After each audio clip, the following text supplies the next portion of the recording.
I kid you not, currently I have 10 boxes waiting to be opened up. Let's work on 3 for today, shall we?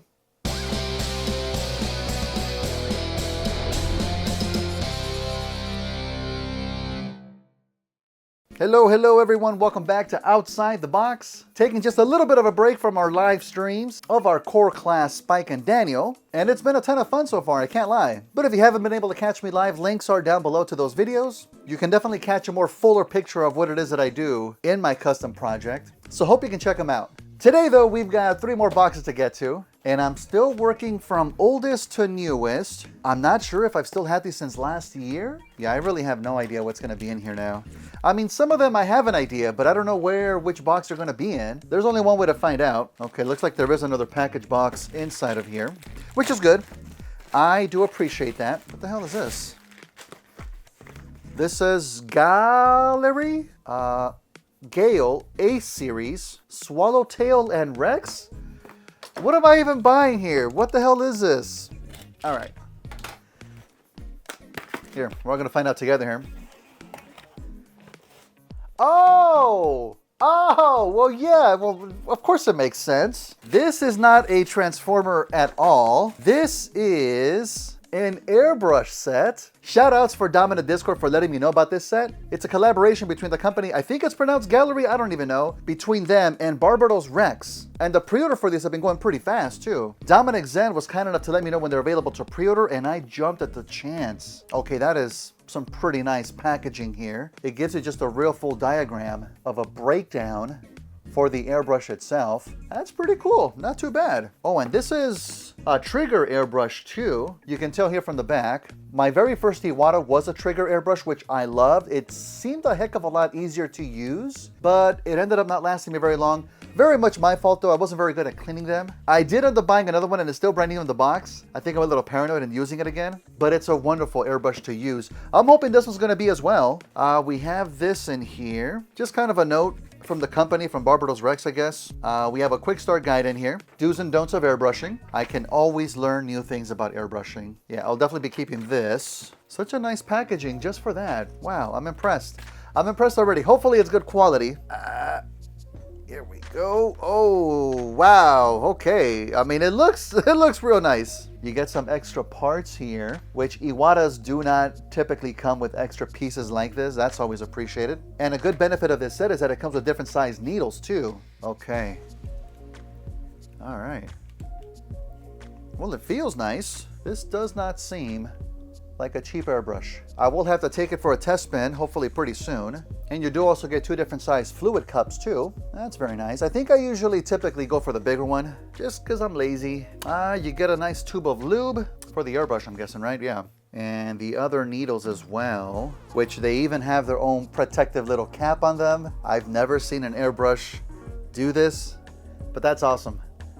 I appreciate that, all right. And we do have, of course, the 2 different size nozzles that are included in the box too. So that's very convenient. You can just swap it out yourself, you know? All right, well, that's a nice little package. I don't know if these are still available, but I do hope I get the chance to use this pretty soon. And that way I can say whether I recommend this or not, but just on presentation alone, I am impressed. It looks very nice. Okay, well, that one was easy, huh? On to the next one here. Obviously Amazon. Don't know when it came in. I know it's gonna be exciting. Here, ooh, oh, let's go this way, huh? Here we have Studio Series Gamer Edition 06 Starscream. Yeah, I have been waiting on this guy for sure. And I'm actually surprised at how immaculate the box is too. It's not smashed at all. Thanks, Amazon, appreciate it. I do know that this guy got a bit of a mixed reception. Some parts don't look all that great, especially looking at the arms too. We know that Gamer Edition Megatron had some issues. Thankfully though, the articulation for the knees you can kind of fix. Okay. It is interesting colors that they chose for this version of Starscream. The weapon that he comes with, I think is like a sniper rifle weapon for the game. I mean, it definitely does look like his regular no rays, but he only has the one though, right? Yeah, just one of these. And I guess there's like a mace kind of a weapon here. Oh, I do see a bag on the back though. Okay, so it looks like the mace without a handle. I don't know if this weapon becomes a handle for it. It doesn't really seem to want to fit in here. Let me check out that bag. Oh wow, a couple of small pieces here too. I already recognize these tiny pieces. I think they go like on his shoulders, I believe. It does look like that piece. Funny how they come separately though. And then here, this must be the actual handle for the mace. That's it. Okay, well, yeah, it's something, I guess. Not too shabby, not too shabby. Was this actually in the game though? I'm guessing it must have been, right? Oh, and this can peg into the weapon itself, right? No? And it seems like these two can peg together, but no, they do not. Okay, all right. Put them over here. Put this here. Release this dude. All right, there we go. Man, these feet did not age well at all, right? They're hardly even feet. They're hardly even feet at all. And how do these guys go? I don't think it makes him look any more better. I mean, he looks good overall though. I do overall like the look of this guy. Starscream is a very difficult character to like truly mess up. And this I think does a good job of giving us a representation of what was in the game. It absolutely does have some shortcomings though. I think I have to go back to the game and see. I mean, I think they were only trying to match up the colors as best as they can, right? That game was like super shiny, super glossy everywhere. You could only do so much with the figures themselves. I don't remember though if the arms, the forearms, were the same color as the helmet in the game.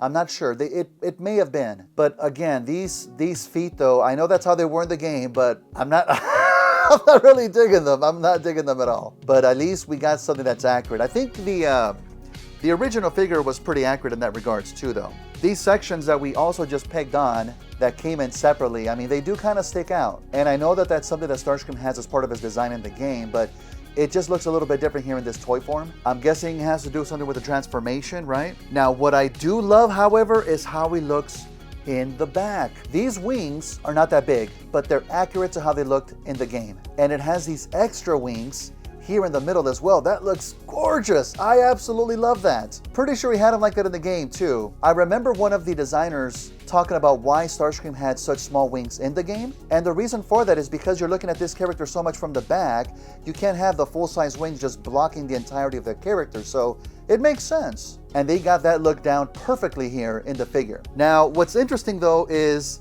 I'm the type of guy that likes the Seekers to have their Decepticon symbol right side up on the wings. I know why they're upside down, because Jets have whatever symbol they have on the wings facing in that orientation.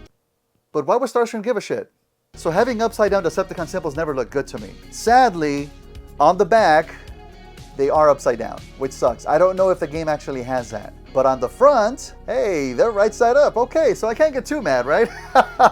And I mean, I could totally fix it myself in an eventual repaint, which I would absolutely want to give this guy a nice repaint too. I am thinking of doing something super glossy, super chromy like they looked in the game. I think these figures would really benefit from that. Now this cockpit section though, it just looks kind of big on him. Like it's really kind of giving him a bit of a gut. I think that's how big it was in the game as well. I know some of the proportions aren't 100% with this figure though. And you know what, seeing the arms now in person, they don't look so bad. I think the problem is that from the sides, like if you see it here from the front, it looks pretty good. It's not bad. But then from the side, it gets really, really thin though. And again, I'm guessing that has to do with the transformation. They have to fit into a certain section. So that's the best they could do. And it does have double jointed elbows, which is great for articulation. The problem though, is that the double jointed elbow section itself is just so long that there's so much of a gap between the upper arm and the forearm. This looks super weird here. And I don't know if there's any way of really fixing that. I don't think so. But I'm guessing it was probably for the transformation too though. I'm guessing, right? But it's really just from that side angle though. From the front, I think it looks pretty fine. It's not bad. Also, one thing that always struck me odd from the original design is that everything kind of being so angular, you get these two top sections that are just kind of really curvy. It always kind of stood out for me. I don't know why they did that. They're definitely not rounded like that in G1, and having them more angular I think would have been a better fit for this figure too. So that was always kind of weird for me. But that's how they are in the game, so that's how they have them in the figure too. So now what is absolutely perfect though is that head sculpt. Oh my God, that look on his face. Ah, it's so good. It is so good. I think I would have preferred a traditional Starscream smirk. Also full of emotion though. He is not a happy camper. Again, I'll have to take a look if that's the actual color of the helmet in the game though. Not really used to seeing him with like a colored helmet, but the design is really G1 on there. And all of the joints seem perfectly tight too. This figure is not loose in the slightest, so he's gonna hold his poses very well. Now sadly, you can't really connect the sniper rifle onto his arms like how he has on G1 though. I don't think he actually did that in the game though, so it's not a big thing. He still has the same gimmick of removing the arm and connecting the weapon right in front, which here, it looks super ridiculous. I don't know about this, but I mean, that's how you would have kind of seen it in the game, I guess. Now, this doesn't really seem to work. Thankfully though, I think this is one of the first figures where you now have the option of connecting the weapon like a sane person. And yeah, that just looks a million times better. I like that a lot. Very good. Very good. And of course you can plug in the mace as well. That looks very good. I have to assume that Megatron can also wield this weapon as well. I certainly hope so. It's certainly more fitting for him, but that looks great. That looks really good. I may actually display Megatron with the mace since we have a nice axe for Optimus Prime. Very good stuff. All right, I want to check out jet mode.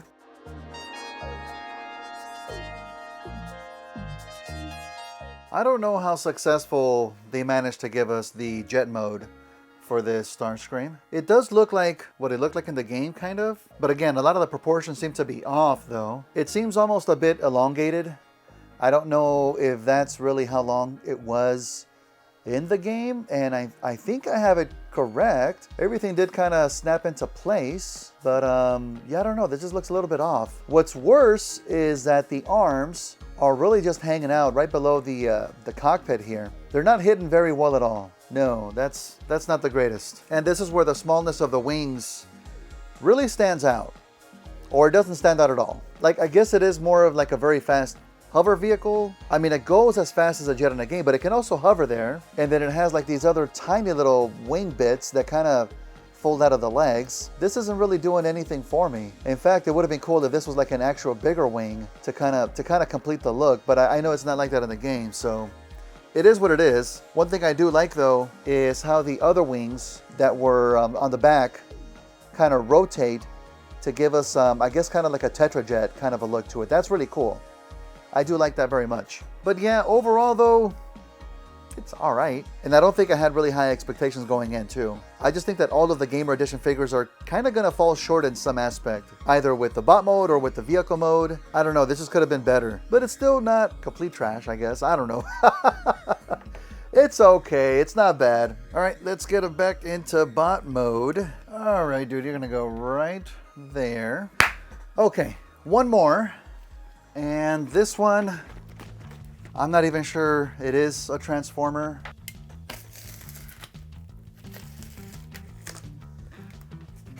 Oh, okay. What a coinkydink. We have the Trumpeter model kit of Starscream from the Bumblebee movie. Hell yes. I think this is a better Cybertronian version of Starscream personally. Wow, this packaging's immaculate. Okay. Oh man, I wish I could put this together right now. Shall we?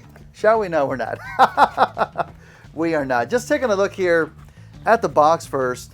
Some great artwork. Probably the clearest image I've seen of Bumblebee movie Starscream. I know the best we get in the movie just him like really in the background. And he does have some differences to Blitzwing too. We still get the other shots of the Decepticons right here on the side, which I'm still hopeful that we're gonna get the rest of them. I'd love to get Shredder and Dropkick. Little model kit of Shockwave would be great. We need them. Probably zero chance of getting the concept design Megatron though, right? I mean, I'm just thankful we got a studio series out of him, so okay. We're not gonna push our luck here, but just take a look at the pieces. And this is of course a pre-painted model kit. So just putting them together right out of the box is gonna look great. But you know me though, we're gonna go the extra mile. But here we have some nice pieces from the body. You can see part of the cockpit section there. And here we have some arm sections and I think some parts for the legs. Very cool stuff. That is some pretty good paint that's on there too. The plastic itself is molded in gray with the blues and the reds on top, so it gets a job done. Next up we have some darker gray, some black pieces, definitely the rest of the cockpit, some nice gold paint on it too. And these Trumpeter kits have some great molded hands too. Here we have some fists, and down here some open molded hands with the very well pointed fingers on them too, which I can confirm are pretty sharp. Woo, wow, man. This is some good stuff. Look at that. We have the wing sections here which are molded differently than they are on Blitzwing. I do appreciate that. Very good stuff. And just some other various parts. I'm loving that red paint too. It really pops. Oh, that's so good. And you can even see some more details on the back. On these wing sections here, we can now see parts that are going to be like the intake sections for bot mode. Very cool. Oh, hell yeah, I love this. Just some more various robot bits. Still the same base that we get with both the Autobots and the Decepticon symbols. And yeah, I'm still planning on making those custom plaques for the bases too. Nice little instructions. We do get some very cool shots of the figure completely put together as well. And even some shots next to Soundwave. They look fantastic together. I am thinking though, that what we see in these pictures, it is completely painted, I think. Looks a little bit too good. Yeah, it has to because it's even giving us a color guide so that we can paint it ourselves. That's always very good. And of course the full instructions here on the back. Hopefully it's not as tricky as some other Trumpeter kits that we built. But yeah, I can't wait to put this guy together. We are inching closer to the next 1,000 landmarks, so you never know. But hey, that's what we're gonna call it today. I think it's a bit of a short one today, right? But that's all right. I will be back doing this again before you know it. I have got to rein in the backlog for the backlog, I really do. But thank you all so much for watching. I appreciate you very much. Feel free to catch me on all the social medias. Links are down below. You can also catch me live on Twitch on Fridays and weekends. And if you can, I upload them to my second YouTube channel, Hobbies with Jose Gaming. You can also check out the merch store where there's some cool stuff there. Or support for free by hitting the like and subscribing below. Or leaving a nice comment. And as I just officially recently announced, you can really support via the Patreon too. Maybe even tell me what to work on next. This will be added to the backlog. But I will see you all real soon. Take care, everyone.